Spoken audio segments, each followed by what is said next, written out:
And rolling. You did one really good, it wasn't the takeoff, but it's one of your manoeuvres. Is it the Falcon turn? Falcon turn? Yeah, so you did that, and it was like a brilliant turn, and it came right over the top, and I wasn't recording. It's like I picked up the camera afterwards, and I thought, oh, who seriously lets me do this for a living?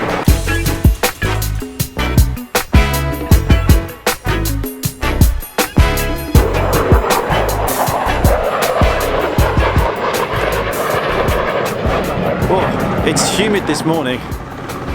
I've got a little bit of a walk this morning. I've got to get to the other side of the airport, but I don't really feel like walking it.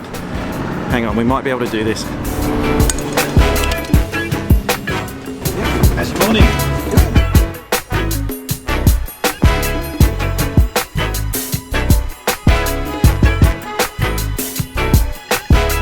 Thank you very much. Appreciate it. Thank you. Nice talking to you. Enjoy your day. Thank you. Okay, but literally now, the moment I get here and jump out, can you see all that weather behind me? Yeah, there's a bit of a rain shower coming through, so I'm just going to find some shelter quickly.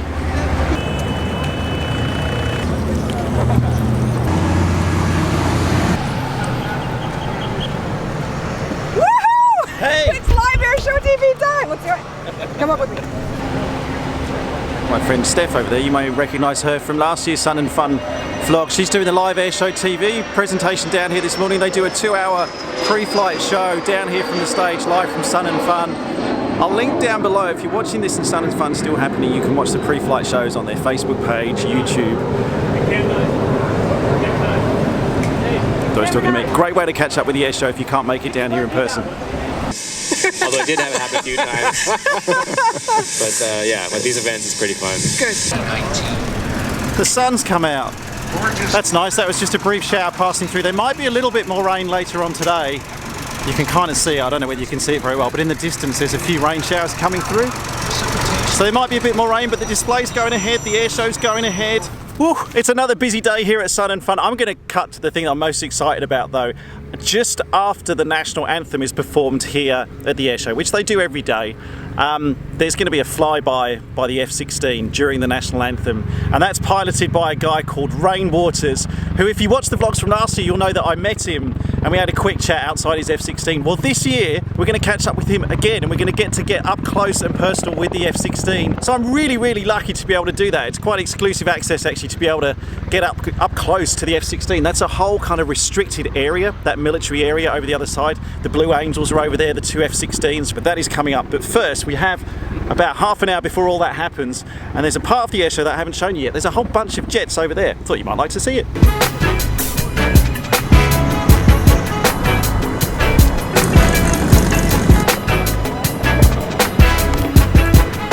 I'd like to, but it's not there. Alright, 10 internet points if you can tell me what these 4 things are. Put your answer in the comments below. I will randomly pick one correct answer and reply with a high five or something like that.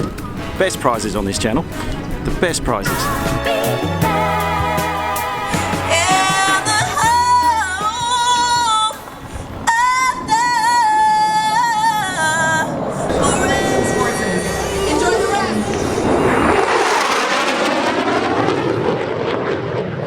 It's no secret that I do get very excited by aviation and being at air shows, but this is just crazy. I'm now the other side of the airport, but I've been given access to come down here and actually watch the F-16, the Viper demo team in the background here, getting the F-16 ready for the demo that Rain's going to be flying shortly. And as well as that, look who they're sharing this part of the airport with. Everywhere we go, fast and furious.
blew my tripod over, Luke. Oops.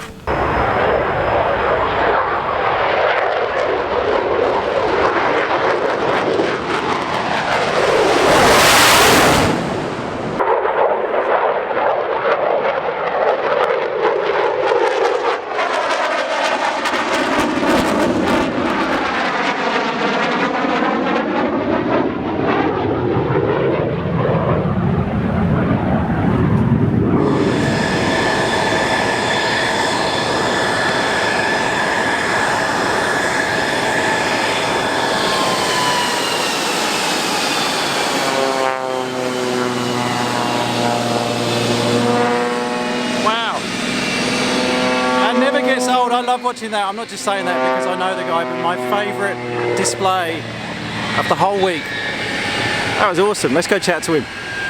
First of all, like, mate, that was amazing. That was really good. Yeah, I'm glad you enjoyed it. A friend of mine actually said that the F16 Demo is like one of the tightest ones. You're not going out long distances, you're coming back. Is that in your mindset when you're planning the displays that you're putting together? Yeah, absolutely. The display is put together and we fly it in accordance with the reg. There's some tweaks we can do to it, but absolutely, like staying in front of the crowd. I mean, that's everyone they come for the show, right? So if I disappear, then what's the point of being there? So trying to stay close, create as much noise as possible, high energy. That's definitely like safety is first, and then showmanship is kind of the second part. So do everything safe, and then the next piece is as you can refine it and expand the ability to go out there and do things, like keeping it close, keeping it tight is where you want to be. At the end of your demo, which everyone would have seen before this, there's actually a moment where you have to slow right down. What's called a heritage flight. How slow are you going in that aircraft to kind of keep up? So the A1 Skyraider is a slow plane. It's slower than the Mustang.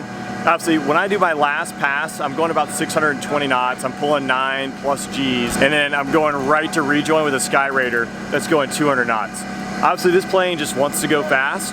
Going slow is not where it wants to be in life. I don't think any speed is life, right, for most pilots. But when I'm flying around the Skyraider, 210 knots is kind of the average. If you actually look at the display, you'll see I'm actually kind of a nose-up position, so I have a lot of angle attack on the jet. The jet's yelling at me, angry. But flying off the Skyraider is actually pretty smooth. You're just a lot slower than you want to be being a Viper pilot. Yeah. Someone I was talking to, I was watching it with them 2 days ago, they said, that's one plane going really fast and one plane going really slow. That's 100% And your accurate. angle of attack is like this as well. I fly a Cirrus SR-22 with air conditioning, which is very nice. Can I have one? Yeah, of course, come for a flight. But what do you do like on hot days like this? How do you manage that sort of human side of it? It starts from the beginning, taking care of yourself, making sure you're hydrated, making sure you're rested. When we get in the jet, so the environmental controls in the jet, it's designed, it's a weapon system. So the fire control radar, the avionics, we have to cool those. So the ECS, environmental control system, is primarily cooling those. In a humid environment, we'll actually go full hot in the jets for about 4 minutes after start, just to dry out. Otherwise, there's lots of condensation that could mess up the avionics, could mess up the radar. So we're trying to get all that stuff evaporated out of there. So it's, I don't know, I'm guessing probably 120, 130 degrees in there.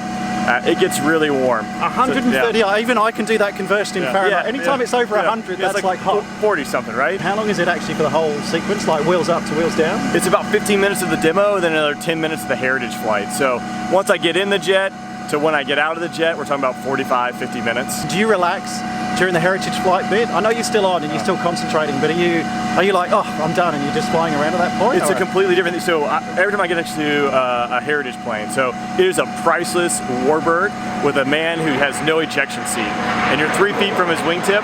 So actually the guard is actually up even higher because we're used to flying at higher speeds. The jet's a little bit more maneuverable, a lot more responsive at 300, 350 knots as opposed to 210 knots. Yeah. So I'm working just as hard flying on the wing of a Skyraider as when I'm pulling 9.5 Gs. It's different skill sets, but I'm working hard for sure. Yeah, I can imagine. Outside of F-16s, outside of military aviation, if you could fly any aircraft or own any aircraft, well, like money aside, what would it be? Yeah, that's a tough one, right?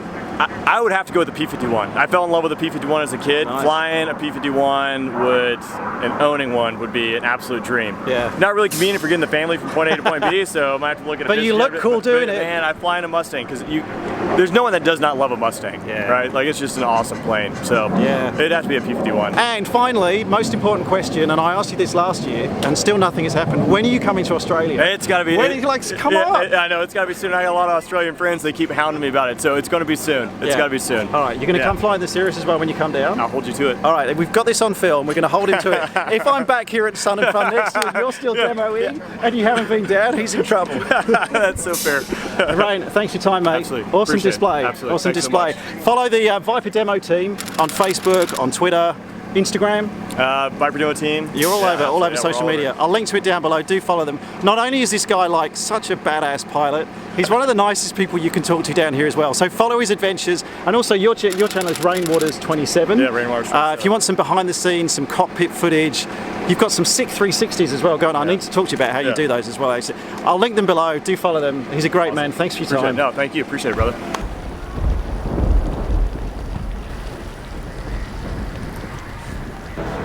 Uh-oh. Time to go.